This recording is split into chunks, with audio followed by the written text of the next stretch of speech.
Welcome back. For those joining us right now, this is Easy Friday. We proceed. Now, a section of women leaders is now sounding the alarm that escalating cases of political violence and online abuse risk undermining women's participation in the 2027 general elections unless urgent action is taken.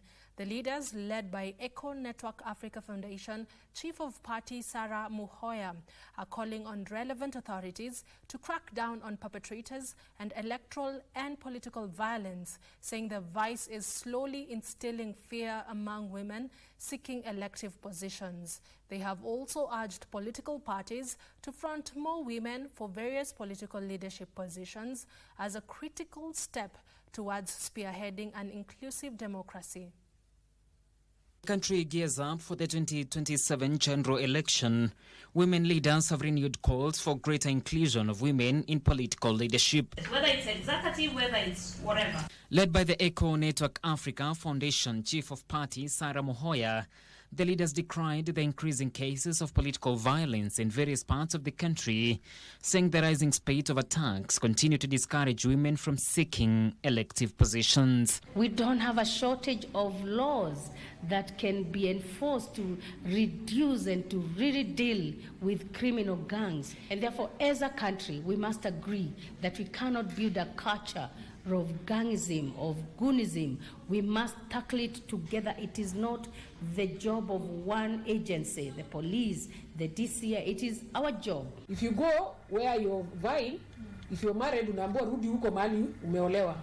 Na the other way, unaambiwa rudi mahali umezaliwa. And then the goonism and violence, which is even worse for women candidates. So they have at the same time challenged political parties to adopt fair nomination processes and front more women candidates for various elective seats. As NCIC, we encourage political parties to create fair and inclusive nomination processes. We call upon the media to provide balanced and respectful coverage of women leaders.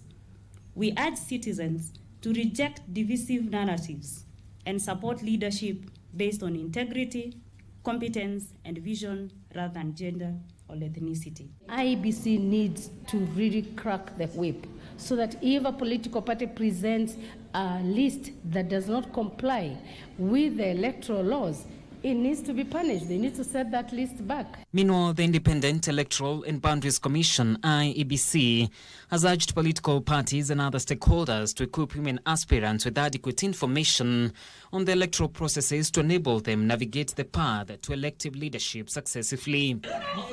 They spoke during the National Multi-Stakeholder Dialogue and Sensitization Forum on Gender-Responsive Electoral Governance in Nairobi. John Kahiro for Easy Friday.